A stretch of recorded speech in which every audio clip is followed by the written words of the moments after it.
नमस्कार शेतकरी मित्रांनो, डीबी फार्मर फ्रेंड या यूट्यूब चॅनलवर मी ज्ञानेश्वर काळे आपलं सगळ्यांचं सहर्ष स्वागत करत आहे। आज 14 डिसेंबर 2024 आहे आणि भरपूरशा शेतकऱ्यांचे फोन येत होते, मेसेज येत होते आणि भरपूरशा शेतकऱ्यांना चिंता होती की बाजारभाव वाढतील कमी होतील, याच्यावर एक अंदाजपर व्हिडिओ द्या। त्याचं प्रमुख कारण असं होतं की मागच्या वर्षी आपण जे अंदाजपर व्हिडिओ बनवले होते त्याप्रमाणे अंदाज खरे ठरले होते। ते एक योगायोग असतो किंवा आपण मार्केटमधला केलेला अभ्यास असतो। आता आपण आमच्याकडनं अंदाज देतोय, कुठल्याही शेतकऱ्यांनी ते भावग्रहित धरू नये, कारण की कुणीही मार्केटचा भाव सांगू शकत नाही, कोणी मार्केटचं प्रिडिक्शन करू शकत नाही, म्हणजे मार्केटचं भवितव्य कोणी सांगू शकत नाही। फक्त त्याचं एक काय असतं, एक अंदाज कसा दिला जातो की कुठल्या भागामध्ये किती माल शिल्लक आहे, कुठल्या भागात किती माल आणखी सडलेला आहे आणि कुठल्या भागात किती दिवसापर्यंत पाणी पुरू शकतं। मागच्या वर्षीची परिस्थिती विपरीत होती आणि या वर्षीची पाण्याची परिस्थिती विपरीत आहे।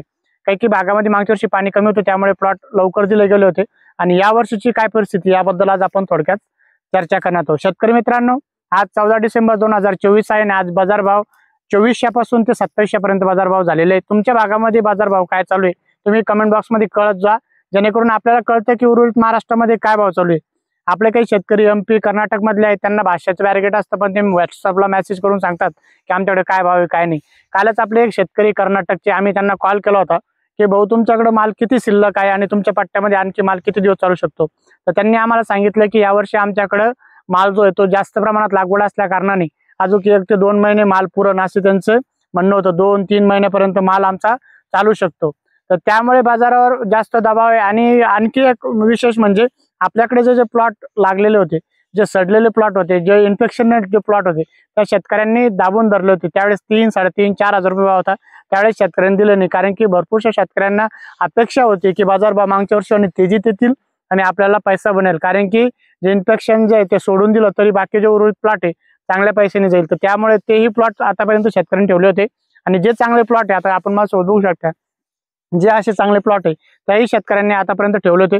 पण आता भरपूरशा शेतकऱ्यांमध्ये आता भीतीचं वातावरण तयार झालेलं आहे की बाजारभाव आणखी डाऊन होतील का। बाजारभाव काही शेतकरी म्हणतात 1,500 केल, 2,000 केल, काही दुसरे सांगतात 3 केल। तर याच्या कारणामुळे काय झालं की बाजारामध्ये अचानक आवक वाढलेली आणि भरपूरशा भागामध्ये आवक वाढल्यामुळे काय होतं, कुठलाही माल असेल तुमचं, आवक जास्तीची झाली की बाजारभाव पडतात। पण त्या पटीत जर कधी तुम्ही बघितलं तर मागच्या वर्षीच्या तुलनेत यावेळेस जर कधी भाव बघितले तुम्ही, तर यावेळेस मागच्या वर्षीच्या टायमाला 4,500 ते 5,000 किंवा 4,500-4,500च्या दरम्यान भाव होते। तुम्ही एक मागचा जर कधी अंदाज घेतला तर त्या परिस्थितीमध्ये आजच्या कंडिशनला बाजारभाव 1,500 रुपयांना मायनस आहे। एक जमतेम आपण धरूया 1,500 रुपयांना बाजारभाव मायनस आहे आणि आवक आता मार्केटमध्ये चालू झालेली। मागच्या वर्षी काय होतं की काही भागामध्ये पाणी कमी होतं, त्यामुळे जानेवारीच्या पट्ट्यामध्ये एवढा मोठा माल चालू झाला होता की भरपूरशा ठिकाणी शेतकऱ्यांना पाणी कमी होतं। पण यावर्षी विपरीत परिस्थिती, पाणी मुबलक प्रमाणात असल्या कारणाने शेतकऱ्यांनी टप्प्याटप्प्याने आता प्लॉट देणं गरजेचं आहे। तुमच्याकडे कधी 3-4 एकर असेल तर तुम्ही एक टप्पा ठरवून द्या, जास्त भावाची अपेक्षा न करता थोडं जर कधी तुम्ही सगळ्यांनी प्लॉट देत राहिले तर एक सगळ्यांना चांगले भाव भेटेल। तर कर्नाटकच्या ज्या शेतकऱ्यांना आम्ही चर्चा केली तर तेच सांगत होते की आमच्याकडे 3-4 महिने आणखी माल चालेल, काही आपला माल असेल तर जानेवारीमध्ये एक अपेक्षा आहे की 15 जानेवारीच्या नंतर एक 3,000 ते 3,000 ते 3,500 दरम्यान असा एक अंदाज राहू शकतो, असे भरपूरशे व्यापाऱ्यांनी सांगितलंय। तिथून पुढे काही ठिकाणी आता सूंठ बनवण्यालाही माल, कारण की काय असतं की जे सूंठवाले व्यापारी, आता 2 वर्षापासून सूंठ बनवलं नव्हतं, पण काही शेतकरी म्हणतात की यावर्षी सूंठवाले व्यापाऱ्यांचे आम्हाला फोन आले होते आणि काही व्यापारी सूंठवाले म्हणतात की यावर्षी बनवणार आहे, पण त्यांना 2,000च्या आत असते त्यावेळेस सूंठ बनवायला चालतात। पण आता काही मार्केटमध्ये चेंजेस झाले, त्यामुळे 3,000-3,500 पर्यंत भाव जानेवारीमध्ये राहण्याची एक अपेक्षा आहे। 3,000 ते 3,500च्या दरम्यान भाव राहू शकतात। जी मागच्या वर्षी जी जास्त प्रमाणात भाव वाढले होते, चढे भाव झाले होते, ती अपेक्षा आता यावर्षी जास्त तर धुसूर वाटते। पण फेब्रुवारी मार्च मध्ये जर कधी रेग्युलर भाव 3,000-3,500 रुपये असेल तर 1,000 रुपये महिन्यावरती शिल्लक होऊन जातो, म्हणजे 4,000-4,500 रुपये मार्च मध्ये भाव राहू शकतो। पण तिथपर्यंत आपण सगळाच माल ठेवू शकतो का, सगळ्याच बेण्यावरती जाईल का, भरपूरच्या ठिकाणी प्लॉट खराब होते। तर असंही नाहीये शेतकरी मित्रांनो, तुम्ही आतून जर कधी धरलं मार्चच्या याच्यासाठी तुम्ही न थांबता तुम्ही थोडं माल देत राहिला, जानेवारीत थोडा, फेब्रुवारीत थोडा, मार्च मध्ये थोडा आणि काही एप्रिलसाठी ठेवला किंवा मे साठी ठेवला तर तुम्हाला एक ॲव्हरेज भाव भेटेल, जेणेकरून तुम्ही एकदा न देता टप्प्याटप्प्याखाली माल देत राहा। जास्त शेतकऱ्यांनी दाबून धरला तर पुन्हा एकदा मार्केटमध्ये जास्तीची आवक चालू झाली, याच्यापेक्षाही भाव कमी होऊ शकतात। आवकवर जर कधी आवक मेंटेन राहिली, शेतकऱ्यांनी मार्केट हातात घेतलं आणि टप्प्याटप्प्याने देत राहिलं तर सगळ्यांना भाव भेटेल।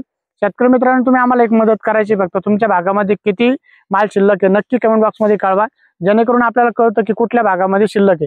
आता यावर्षी अंदाज देण्याचं प्रमुख म्हणजे आम्ही का बरं याच्यात संकोच करतोय अंदाज देताना, भरपूरशे असे काही बेल्ट होते जिथे अद्रक होतच नव्हती, त्या बेल्टमध्येही अद्रक होत आहे. पण आपल्याला माहित नाही, आपण काय करतोय सांगली, सातारा, संभाजीनगरचा उर्वरित भाग किंवा नगरचा काही 1-2 तालुके किंवा बुलढाण्यातले आपले काही 1-2 तालुके असे धरत होतो. पण आता काही काही ठिकाणी नवीन अद्रक होते. तर ज्या भागात होते, लातूरच्या काही पट्ट्यामध्ये थोडीफार होतीये, नांदेडमध्ये थोडीफार होतीये, तर आपल्याला एक अंदाज येत नाही की कुठल्या भागामध्ये किती आहे. आपण काय करतोय की 4-5 तालुकेच कन्सिडर करतोय.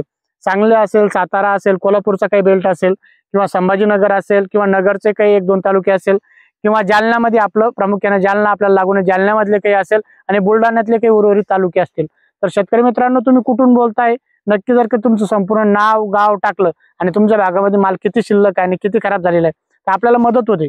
आम्ही सगळ्यांना रिप्लाय देऊ शकत नाही, पण तुम्ही टाकलं तर आपण एक डाटा कलेक्ट करून ते नंबर आपल्या याच्यामध्ये ठेवलं आणि पुढच्या वेळेस आपण व्हिडिओ बनवायच्या पहिले सगळ्यांना कॉल केला सगळ्या तालुक्यातून की तुमच्याकडे किती माल शिल्लक आहे काय आहे, तर त्यावेळेस आपल्याला एक अंदाज देण्यासाठी त्याचा फायदा होतो. त्यामुळे जेणेकरून तुम्ही कुठूनही व्हिडिओ बघत असाल तर तुमचं नाव, नंबर, गाव आणि तुमच्या भागामध्ये किती माल शिल्लक आहे हे नक्की तुम्ही कमेंट बॉक्समध्ये कळवा, जेणेकरून आपल्याला मदत होईल.